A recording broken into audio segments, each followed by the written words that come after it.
Hi, Suji's all in വണ്ണിലേക്ക് എല്ലാവർക്കും സ്വാഗതം.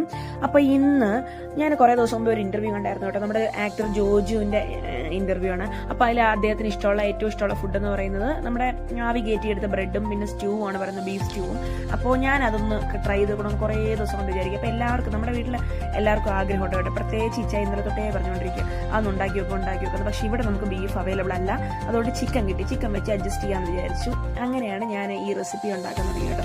പിന്നെ ഒരു കാര്യമുണ്ട് കേട്ടോ, ഇന്നത്തെ കാലത്തെ പിള്ളേർക്ക് എന്തോരം ഡിഷുകളാണ് കഴിക്കാൻ. അപ്പോൾ എന്തൊക്കെ വെറൈറ്റിയാണ് സത്യം പറഞ്ഞാൽ. ഒന്ന് യൂട്യൂബ് ഓപ്പൺ ചെയ്ത് നോക്കിയാലും അല്ലെങ്കിൽ നമ്മൾ വെളിയിൽ ഷോപ്പിൽ പോയാലും നമ്മളൊന്നും കണ്ടിട്ട് പോലും ഇല്ലാത്ത ഡിഷുകൾ. ഞാനൊക്കെ ഇപ്പോഴാണ് സത്യം പറഞ്ഞാൽ ഒരു വെറൈറ്റീസ് ഒക്കെ കഴിച്ച് തുടങ്ങുന്നത് തന്നെ ഞാൻ ഇപ്പോഴാണ് കേട്ടോ. അത്രയും മാത്രം വെറൈറ്റിയാണ്. പക്ഷെ ഒരു കാര്യമുണ്ട്, അതിനനുസരിച്ച് അസുഖവും ഉണ്ട്. അവരെന്തൊക്കെയാണ് അതിനകത്ത് ചേർത്ത് കൂട്ടുന്നതെന്നൊന്നും നമുക്കറിയത്തില്ല. അതുകൊണ്ട് നമ്മൾ മക്കൾക്ക് കൊടുക്കുന്ന ഓരോ ആഹാരം എന്ന് പറയുന്നത് വളരെയധികം എന്താ പറയുക, നോക്കിയും കണ്ടും വേണം നമ്മൾ കൊടുക്കാൻ. വെളിയിലത്തെ പല വെറൈറ്റീസും അവർക്ക് ട്രൈ ചെയ്യണമെന്നൊക്കെ കാണും. അത് നമ്മൾ എന്ത് ചെയ്യും, നമ്മുടെ വെർഷനിൽ വീട്ടിലുണ്ടാക്കി കൊടുക്കുക, അതവരെ മനസ്സിലാക്കിപ്പിക്കുക. അങ്ങനെ ഒരു ശീലം നമ്മൾ ഉണ്ടാക്കി കൊണ്ടുപോകുമ്പോൾ ഇവർ വെളിയിലത്തെ ആ ഒരു ഐറ്റം അമ്മയ്ക്ക് ഉണ്ടാക്കാൻ പറ്റുമല്ലോ, അമ്മ ഉണ്ടാക്കി തരാമോ എന്ന് ചോദിക്കുന്ന ഒരു അവസ്ഥയിലോട്ട് കൊണ്ടെത്തിക്കുക. എന്താന്ന് വെച്ചാൽ നാളെ ഒരു കാലത്ത് അവർ പിന്നെയും ഈ ഔട്ട്സൈഡ് ഫുഡിനെ അങ്ങ് ഇഷ്ടപ്പെട്ട് ആ ഔട്ട്സൈഡ് ഫുഡിലോട്ട് പോകും. ഒരുപാട് അസുഖങ്ങളും ബുദ്ധിമുട്ടുകളൊക്കെ ഇതൊക്കെ ഉണ്ടാക്കും.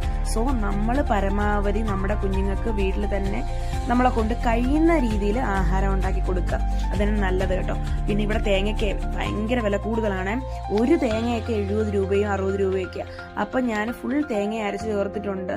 സത്യം പറഞ്ഞ നമ്മുടെ എക്സാക്ട് സ്റ്റൂ ഒന്നുമല്ല, നമ്മുടെ വീട്ടിലുണ്ടാക്കുന്ന ഒരു സ്റ്റൂ തന്നെയാണ്, ഏകദേശം അതുപോലെയൊക്കെ തന്നെയാണ്. പാലെടുത്തിട്ടൊന്നും നമ്മുടെ തേങ്ങാപ്പാൽ പിഴിഞ്ഞിട്ടാണല്ലോ ഉണ്ടാക്കുന്നത്, അങ്ങനെയൊന്നുമല്ല, നോർമലാണ്. എല്ലാവർക്കും ഇഷ്ടമായി കേട്ടോ, നല്ലവണ്ണം ഇഷ്ടമായി, നല്ല ടേസ്റ്റ് ഉണ്ടായിരുന്നു കേട്ടോ. ആ ബ്രെഡൊക്കെ എന്തൊരു സോഫ്റ്റ് ആണെന്നറിയോ, ചെറുതായിട്ടൊന്ന് ആവി കൊടുത്തതേ ഉള്ളൂ കേട്ടോ, നല്ല സോഫ്റ്റ് ആയിരുന്നു. എല്ലാവർക്കും ഇഷ്ടപ്പെട്ടു, മനസ്സും നിറഞ്ഞു വയറും നിറഞ്ഞു കേട്ടോ. അപ്പോൾ എല്ലാവർക്കും എൻ്റെ വീഡിയോ ഇഷ്ടമായെന്ന് ഞാൻ കരുതുന്നു കേട്ടോ. അപ്പോൾ എൻ്റെ വീഡിയോ ഇഷ്ടമായെങ്കിൽ എല്ലാവരും സബ്സ്ക്രൈബ് ചെയ്യുക, ലൈക്ക് ചെയ്യുക, ഷെയർ ചെയ്യുക, കമൻറ്റ് ചെയ്യുക. Okay, by.